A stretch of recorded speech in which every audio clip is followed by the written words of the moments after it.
Paano kung sabihin ko sa inyo na ang susi sa kaligayahan ay kayang ipaliwanag sa loob lang ng 30 segundo?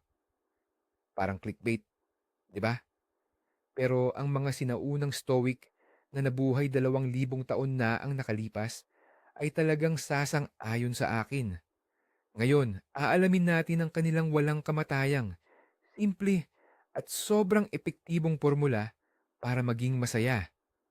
Magugulat kayo kung gaano ito kaaplikablo sa inyong buhay ngayon. Sa gitna ng lahat ng kaguluhan at kawalang katiyakan, ang ideyang ito ay kayang baguhin ang inyong pananaw sa mga problema, stress, at sa buhay mismo. Kasalukuyan, itinuturing ba ninyo ang sarili ninyong masaya?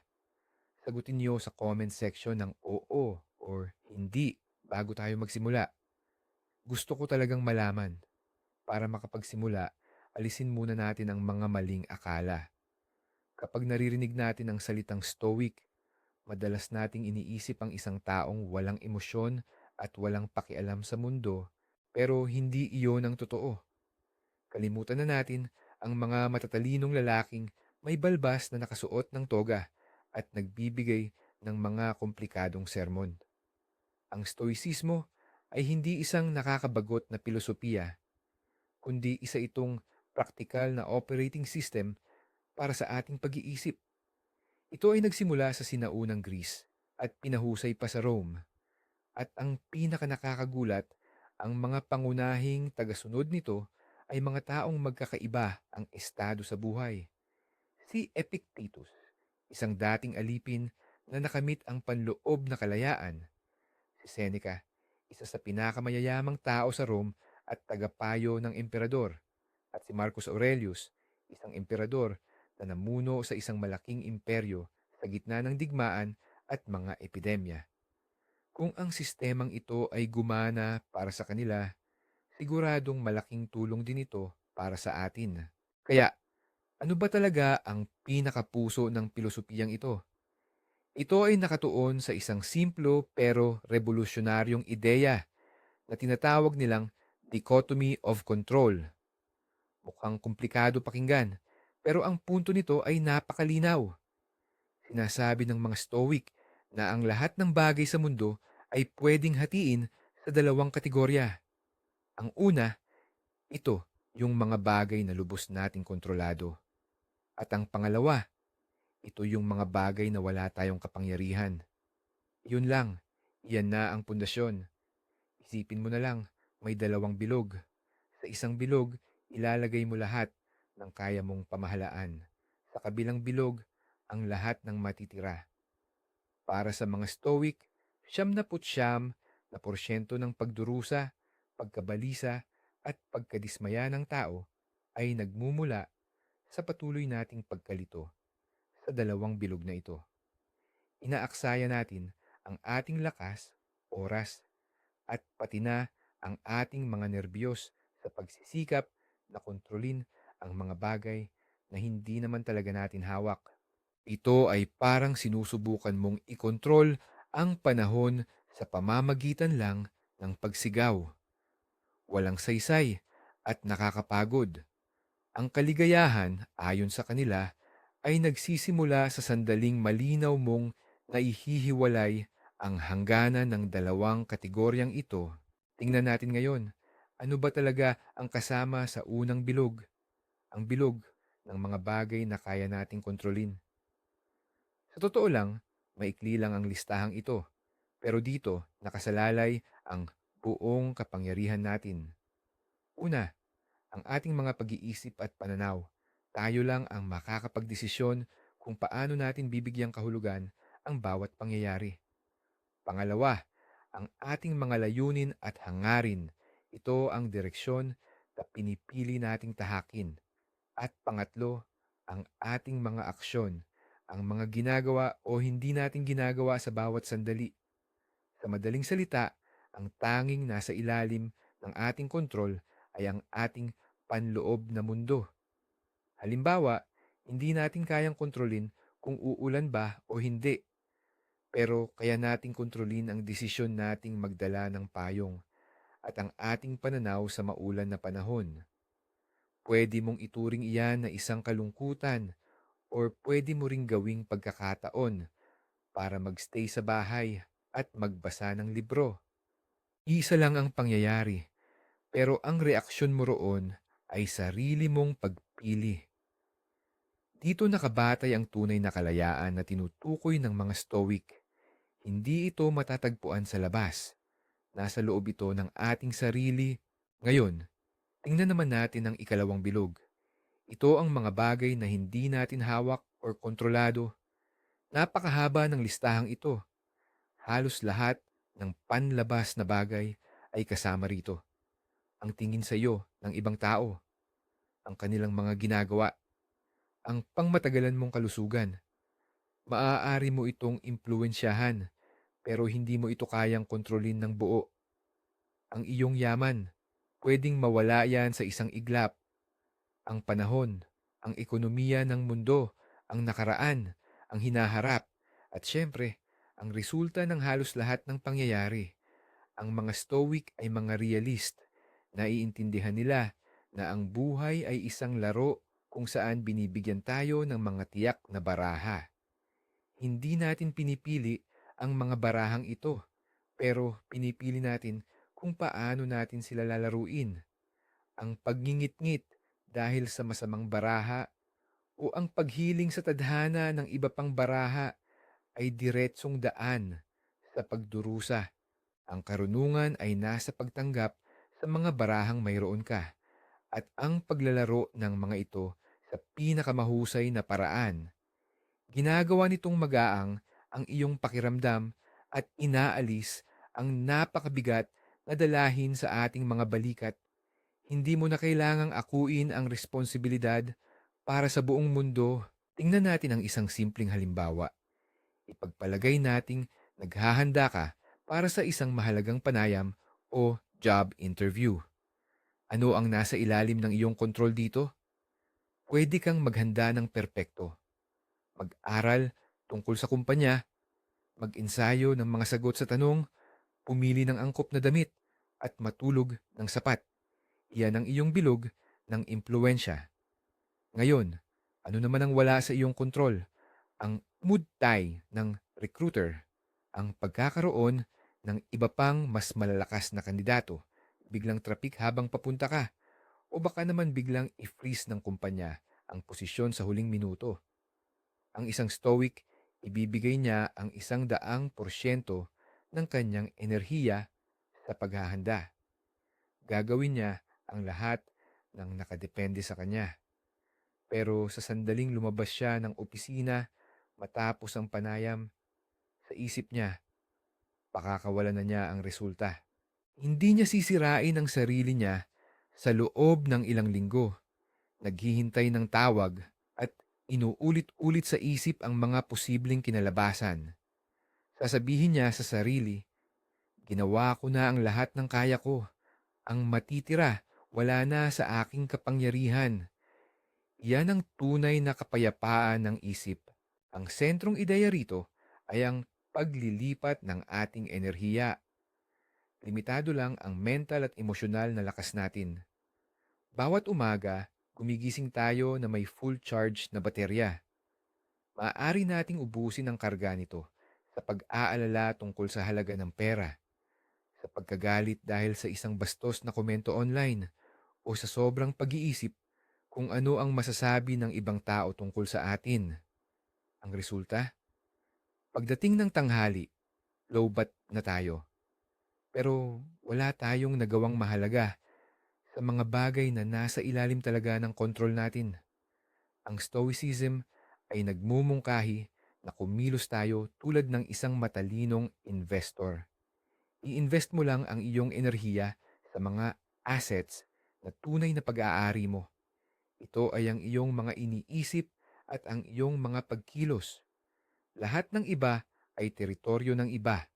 Nasisira lang sa iyong mga resources. Kapag huminto ka sa pagsasayang ng enerhiya sa mga walang silbing pag-aalala, magkakaroon ka ng napakalaking lakas na magagamit para kumilos sa mga bagay na talagang Mahalaga, pag-usapan natin ang isang issue na sobrang sakit para sa marami, ang opinyon ng ibang tao. Nag-aaksaya tayo ng sandamakmak na lakas sa pagsisikap na maging pleasing sa lahat, magbigay ng magandang impresyon, at iwasan ang kritisismo. Sinasabi ng mga Stoic, isa raw ito sa pinakatangang paglalagay ng puhunan, investment.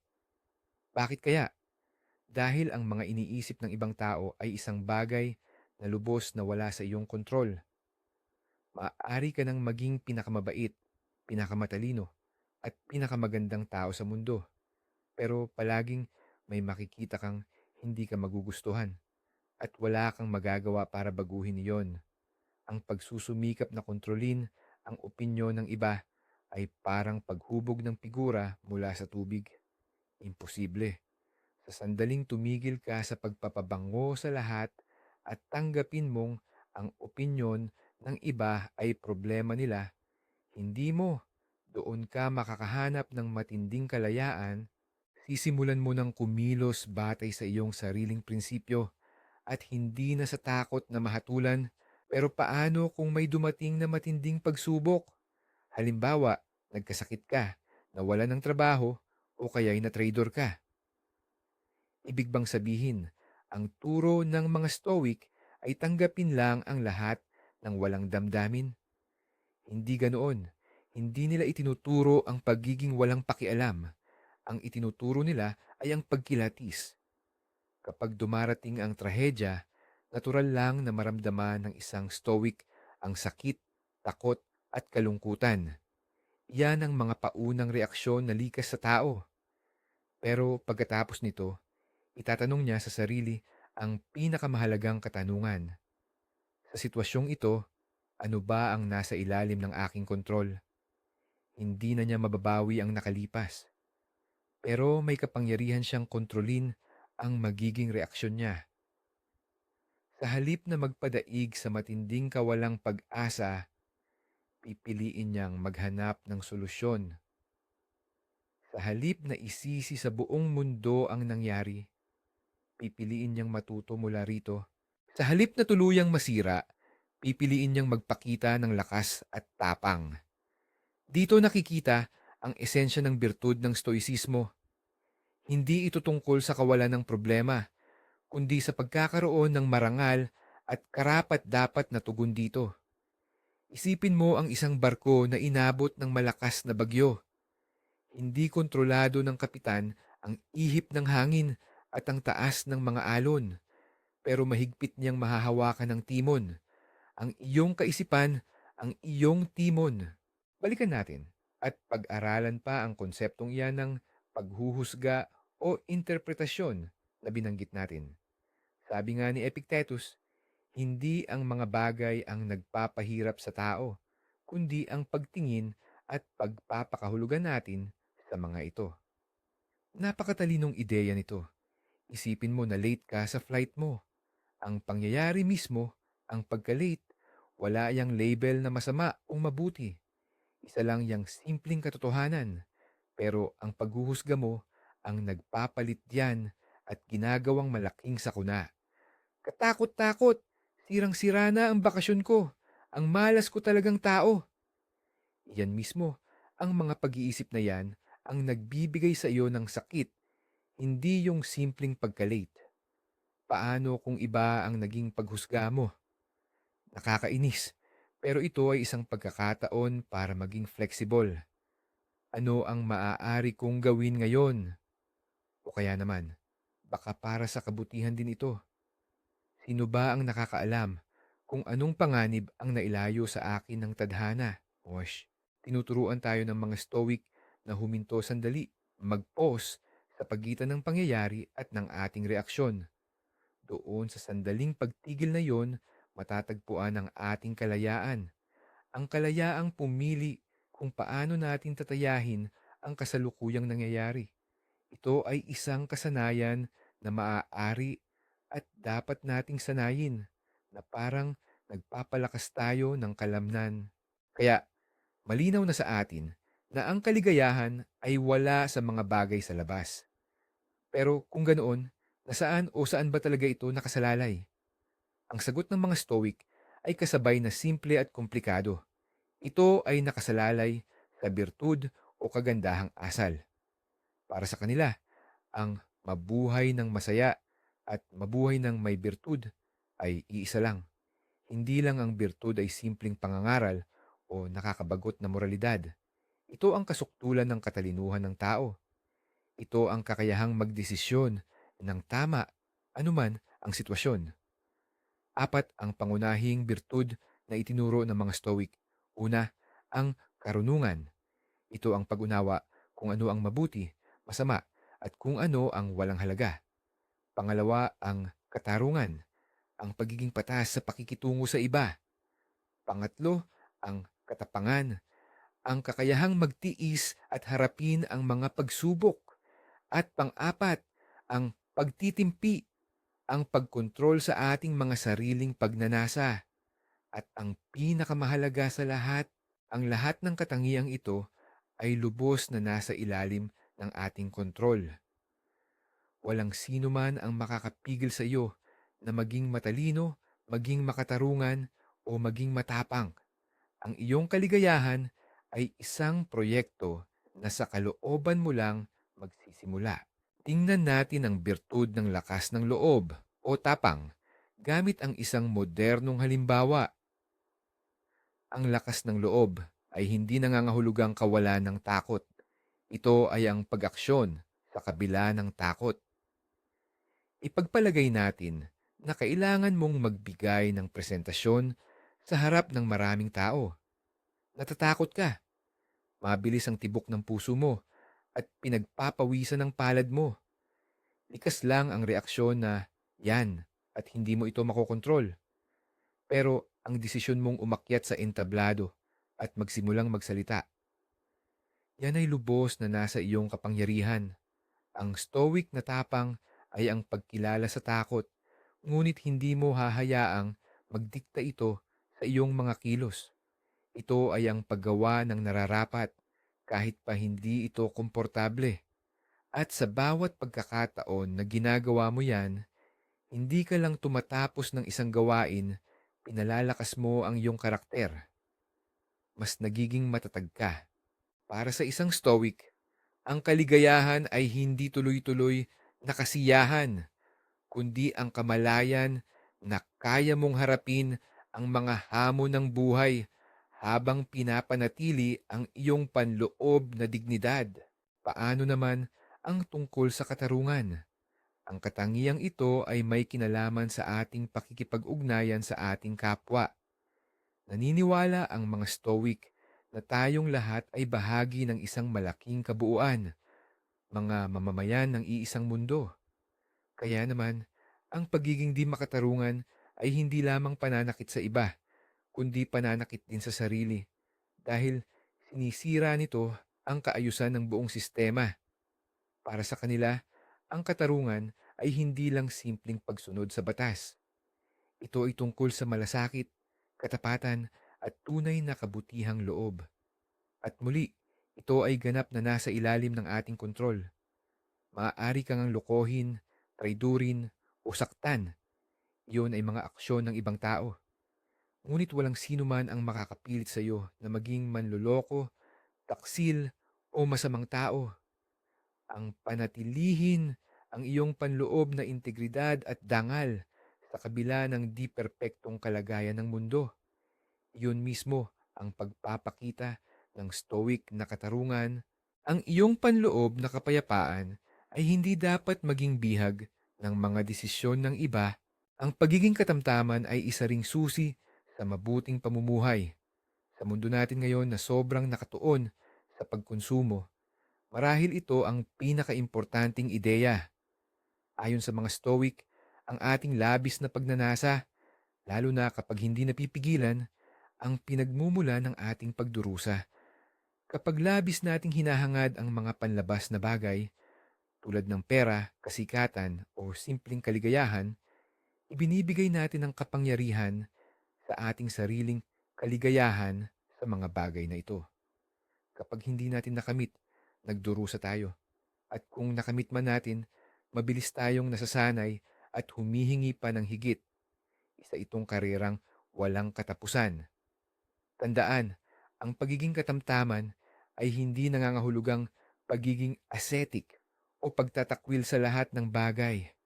Sa halip, ito ay ang sining ng pag-e-enjoy sa mga bagay na mayroon ka, nang hindi ka nagpapaalipin sa iyong sariling pagnanasa. Ito ay ang pagkilala sa pagkakaiba ng mga bagay na talagang kailangan natin at iyong mga gusto lang natin dahil sa biglaang bugso ng damdamin o impluensya. Higit sa lahat, ito ay isang panloob na disiplina na nagkakaloob ng tunay na kalayaan. Kalayaan mula sa walang hanggang paghahanap at paghahabol. At ang huli, ang karunungan. Ito ang pinakapangunahing bertud na siyang nagbubuklod sa lahat ng iba pa. Sa Stoicismo, ang karunungan ay ang kakayahang makita ng malinaw ang linya sa pagitan ng mga bagay na kaya nating kontrolin at ng mga bagay na wala sa ating kapangyarihan. Ito ang kahusayan sa paggawa ng tamang pagpapasya tungkol sa mga pangyayari. Ito rin ang pag-unawa sa tunay na kalikasan ng lahat ng bagay.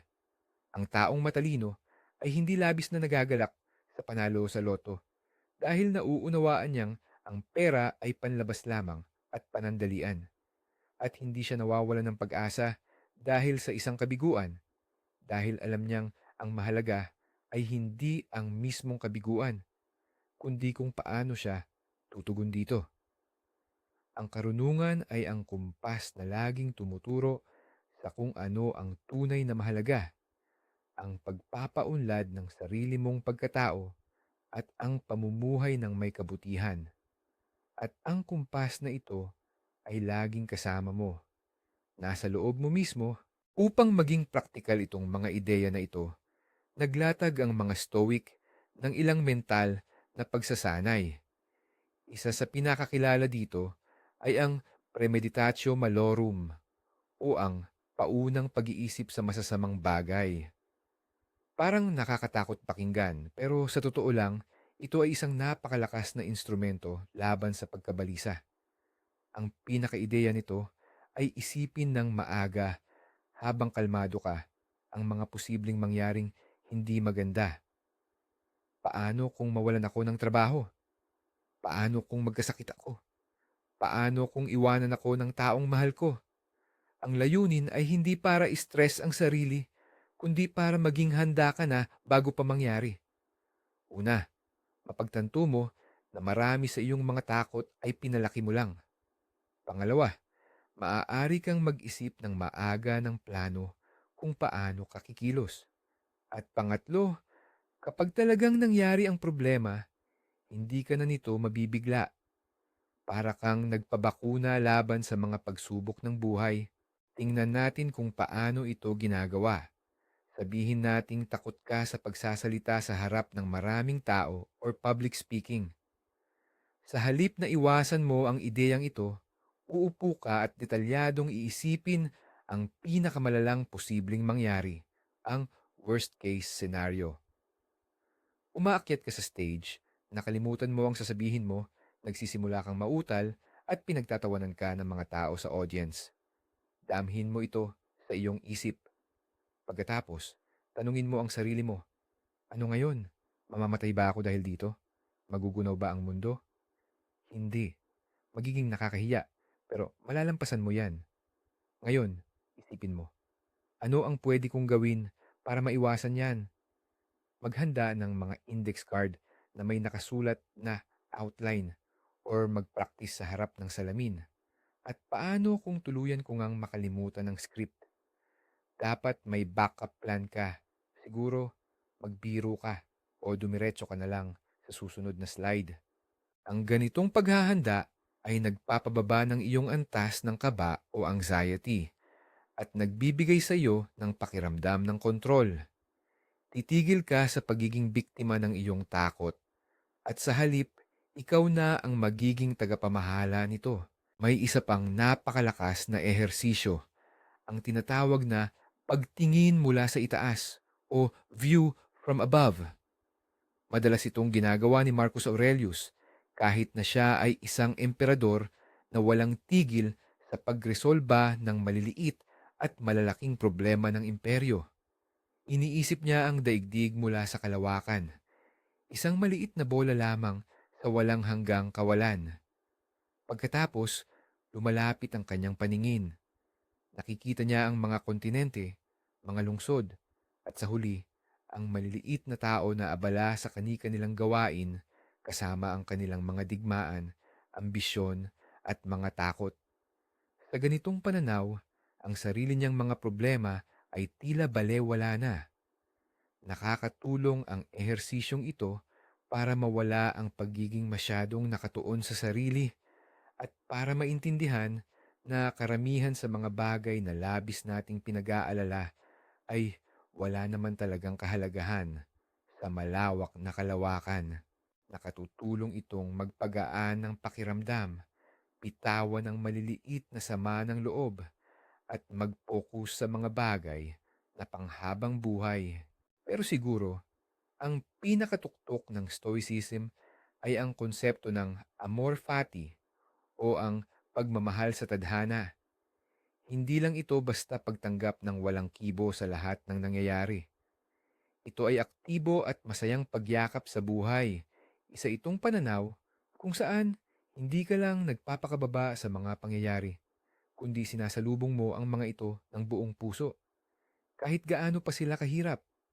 Bakit? Dahil ang bawat pangyayari, lalo na ang mga pagsubok, ay pagkakataong maipakita ang ating birtud. Ang mawalan ng trabaho ay pagkakataon para magpakita ng tapang at diskarte. Ang pakikipagalitan sa iba ay pagkakataon para magpakita ng katarungan at pasensya. Ang pagkakasakit ay pagkakataong subukin ang ating tibay. Para sa isang stoic, ang anumang problema ay hindi hadlang, kundi isa itong matinding pagsasanay para sa kaluluwa. Hindi siya nagtatanong, bakit nangyari ito sa akin? Sa halip, sinasabi niya, ayos, ito na ang pagkakataon na mag-practice. Maaaring mukhang mahirap itong unawain, pero tingnan natin ito sa kabilang anggulo.